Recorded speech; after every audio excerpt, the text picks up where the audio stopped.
So we are live. Greetings and welcome to the Success Seekers with Usama. Do you have a deep desire to become an entrepreneur and create your own startup? Are you stuck in your entrepreneurship journey to create success for yourself? Or are you a founder, co-founder, business owner who have had a great start and now need help in taking it to the next level? Let me share with you, you are not alone. In case you don't know me, my name is Muhammad Usama and I am the founder of Success Secrets with Usama, and I am a host of Instant Publicity Interviews. I am also a volunteer at Global Social Entrepreneurship Foundation, and we are on a mission to train 1 million global social entrepreneurs. And today we have a very special guest with us. She is a mindset coach, a business specialist.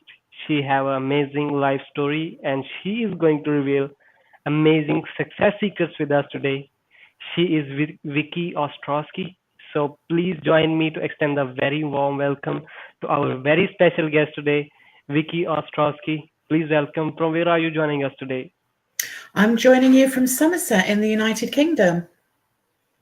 Thank you so much for sharing with me. So you guys can join us by writing your city name, from where are you watching us right now, and if you have any question about business development, please ask our guest Vicki Ostrowski in the comments live. And let me start with this.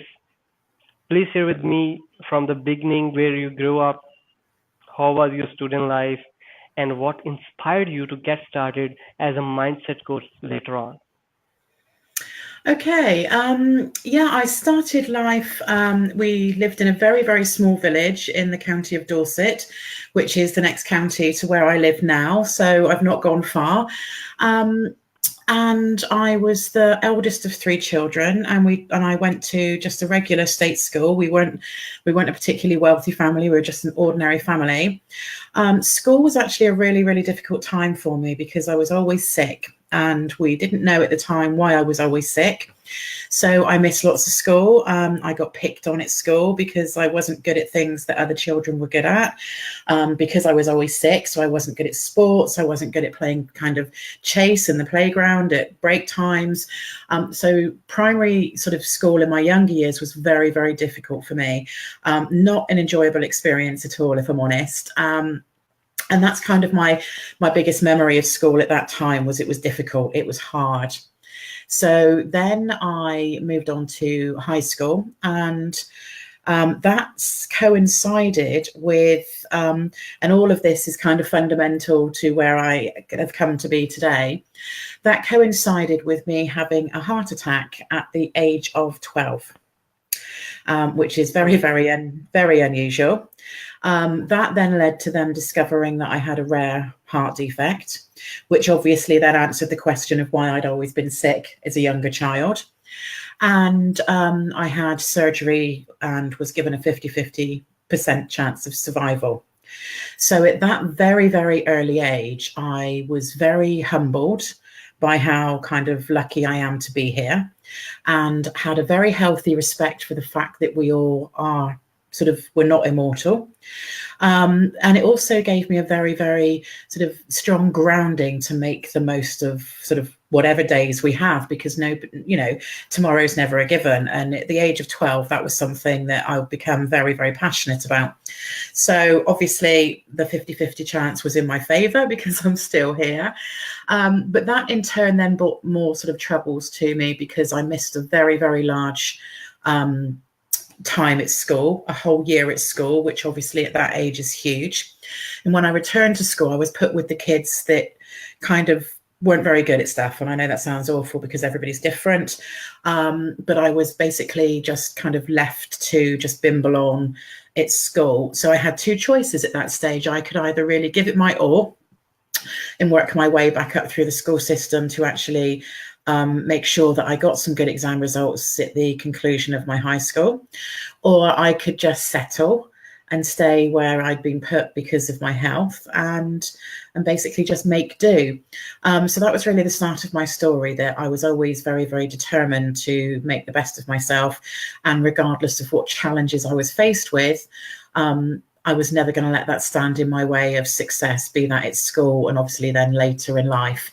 So that's kind of huge with the work that I do now, because obviously it's kind of given me a very strong grounding to be really, really sort of in gratitude every day for what I do have, and for what and for the fact that I'm still here at all, really. So from school, I went on to train as an accountant. And I then later took a psychology degree because it just intrigued me. And I worked in accounts for many, many years, and although it paid the bills, it was never something that I was really passionate about, but it gave me a very, very good grounding in business. I also ran many businesses during that time as well, including a building company. So I've always had, I've always had lots of kind of different business interests going on. But sadly, and again, this is something I think that helps my clients now with the work that I do, that there was kind of a global credit crisis during 2008, where obviously lots of businesses failed, and certainly the buildings in the UK sort of ground to a halt. And sadly, that kind of ended that business very, very abruptly. Although we'd taken it from the ground to like $750,000 turnover in a very, very short space of time, obviously that financial crisis had a different kind of destiny and plan for us. But so again, that sort of took me to a space of having to start over and reinvent myself, not dissimilar to what I did way back when I'd had my, health problems. And after a period of obviously healing, because when you sort of go through a crisis, obviously we do need a period of healing, I wanted to help other businesses and business owners before they sort of hit trauma like I did with that business. And that's where that was 13 years ago now. And that's where, or nearly 13 years ago, and that's where my current business was born. So that's kind of my 45 years of life in a nutshell, really. Thank you so much for sharing with us. And so, in the early era of your educational career, what was the amazing thing you find in your educational career? In my education, I enjoyed pushing myself hard. I wanted to prove to people that I was capable. Sadly, a lot of the work I do now with people surrounds something that they picked up in childhood. And certainly within the school system in the UK, it was not uncommon to be told you were stupid, or it was not uncommon to be told you'll never amount to anything. It wasn't kind of an environment that was conducive with positivity back when I was at school. But despite all of that, I was very, very determined to actually get my sort of exams and to always try harder, and not to allow those things to define me. And sadly, a lot of people that I work with now have got kind of a block that can often come from being told they wouldn't amount to much or being stupid when they were children.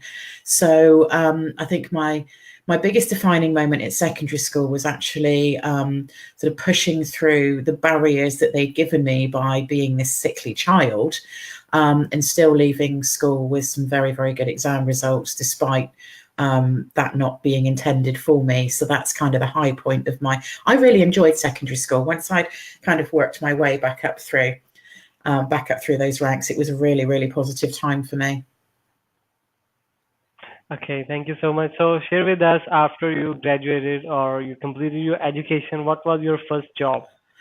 My first job, well, before I graduated, my first job, because I always kind of understood the importance of having to kind of be self-sufficient, and that money wasn't just something that was given to you. I was never entitled. So my first job before any graduation or any qualifications, I used to work on a farm collecting eggs from the hens.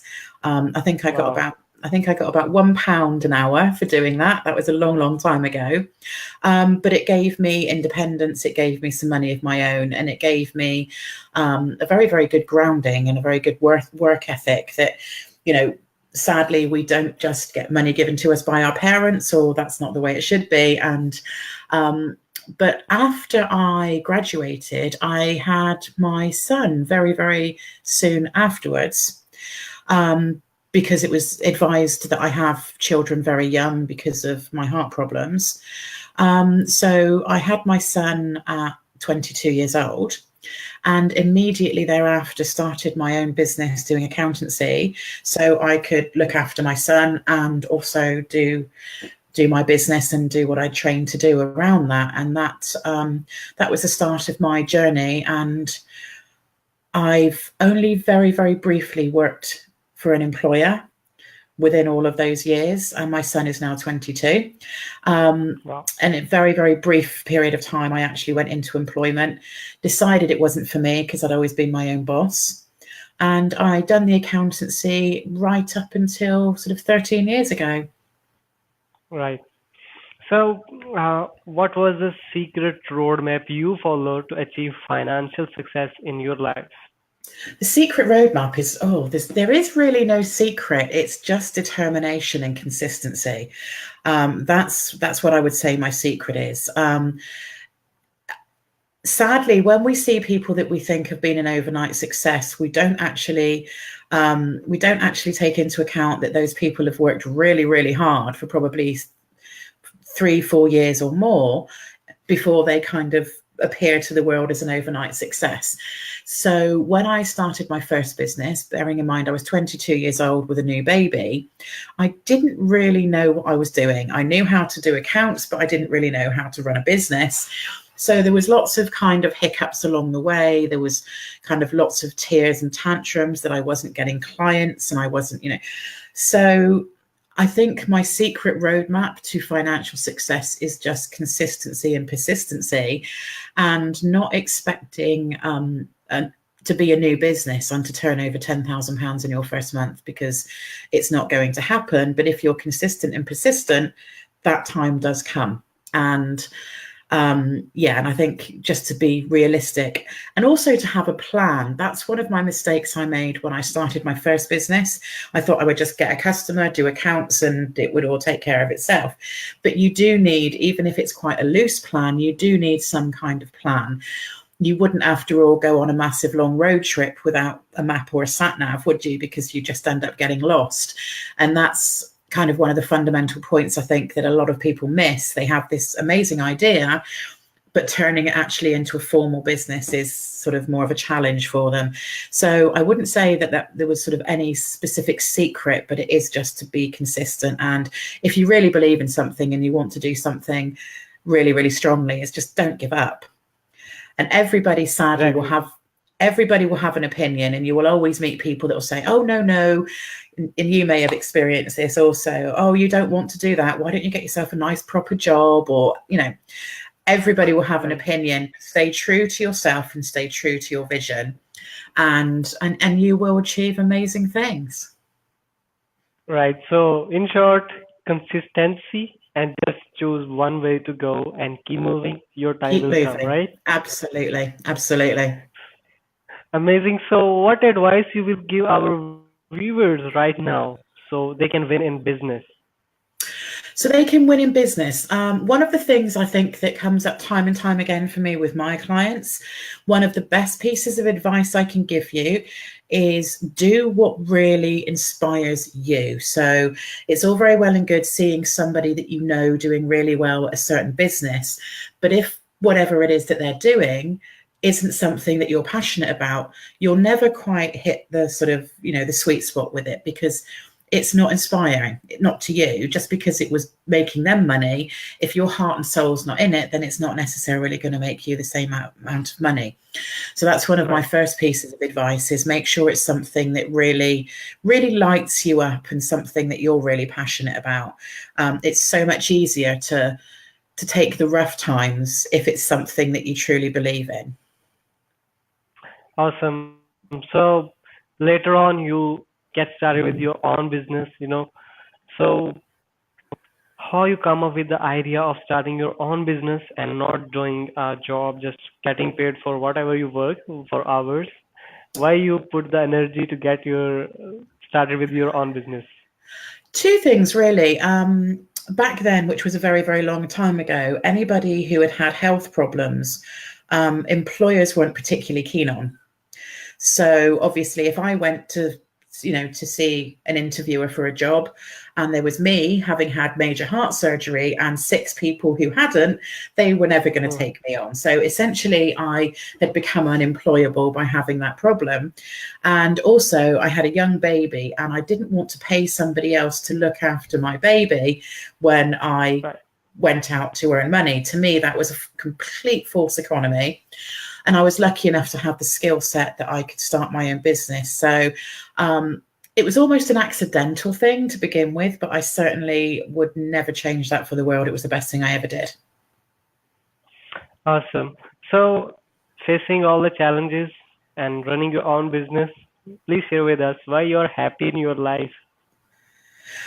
I'm happy in my life because I am in control of my own future. I'm not waking up in the morning freaking out, worrying about the company going into sort of receivership or redundancies. I'm not worried about having to take time off because my colleagues want the same time off. I'm making my own luck. I'm making my own future, and my life is on my terms. And that makes me incredibly happy. If I want to have time off, I can engineer my client bookings to ensure that I have that time off. If I want to have time with my family, I can sort of engineer my bookings with my clients to make sure that that happens. So what makes me happy is my life is my own. I'm not kind of beholden to anybody else. And I also get to help some amazing people do the same with their lives and to make their lives their own. So yeah, what's not to like about that, really? Right. So, in your opinion, how the use of social media can help us achieve more in business? It's huge, absolutely huge. And this is, I think this is quite a good sort of thing to have me on, because obviously I'm a lot older than you guys. And I started sort of doing business when we did business in the very old fashioned way, whereby you'd go and see a client, you'd shake hands, you'd get a client. And while that's a great way to do business, it is also very sort of time consuming, and you only have a certain amount of hours in a certain day. So therefore, obviously, you are very limited with regards to the people that you can meet. But certainly since sort of the dawn of social media and Facebook in particular, I have made some amazing connections in every single conceivable corner of the world. I've worked with some fantastic people from a huge multitude of countries. So your possibilities are essentially endless if you do it properly on social media. You can connect with so many more people who 12 years ago your paths wouldn't have even crossed with, because we didn't have the social media that we do these days. And yeah, it's just priceless for actually the growth of, I mean, now is a perfect time to sort of be going into business, really, because we do have so many more kind of tools at our disposal to get in front of people that really want to work with us, or that we can inspire, that we can help. So yeah, social media has absolutely been a game changer for how you can grow a business, and do that so much faster than you could back in the old days, really. Awesome. So, someone who is watching us right now, how they can support you? How can they support me? Yeah. I have a group called the Personal Transformation Project. So Okay. if they wanted to find me in that group, we support entrepreneurs and business owners to make transformations in their lives and businesses, but we don't encourage that in quantum leaps. We encourage that in kind of small increments. We also do a lot of mindset discussion over in that group, and people can find out more about the courses that I offer in order to help them with mindset kind of challenges that they may have. But I'm in the group, I'm hoping to build a sort of really strong community of heart-centered people who are all on a similar mission to kind of make the world a better place. And I know that sounds a bit cliched, but it's not just about me promoting what I do. It is very much about a community of very, very like-minded people that are on a similar journey. So that's how people could support me, is by coming and finding me at the Personal Transformation Project, saying hello and interacting with us. And yeah, that would be absolutely lovely. Amazing. So Ali Raza said hello to us. So hi Ali Raza. If you have Hi. any question, please comment down below, and Vicky will answer right now. Okay. So Vicky, what would you like to say as a final word? As a final word is if you have something that you feel is a good business idea and you really, you really want that to be your future. Hi, Ali. Persevere with it, focus on it, be consistent. Also, I think one of the things that would say as a final word is don't be afraid to ask for help. Asking for help is not a failure in any way, shape, or form. I don't believe in failures. I only believe in lessons. Just because you fail at one thing doesn't mean you failed at life. And that's what I'm about, is very much encouraging people to not to struggle and give up on your dreams, but to reach out and ask for help. And that's probably my final word, to be honest. So final word is don't hesitate to ask for help. Don't hesitate to ask for help. None of us are out there on our own, even if we believe that we are. There will always be somebody who understands what you're going through and willing to help you. Thank you so much, Vicky, for sharing your wisdom with us today. You are more than And welcome. personally, I have learned a lot from your life story and success secrets and your Thank you. power of consistency and moving forward in just one business and just keep focusing on one thing instead of looking multiple things, in life. Mhm. So, on the behalf of GSC Foundation, our viewers, and my entire team, we really appreciate you. Thank you. Always stay blessed, keep inspiring, and wishing you all the best. Thank you very much. It's So, been a pleasure. thank you so much, all of our viewers, for staying with us today. Thank you. See you with another amazing guest next Monday, 8 p.m. Pakistan time. Till then, take a lot of care of yourself, your family, and your country as well. Thank you so much. Take care and stay blessed. Bye bye.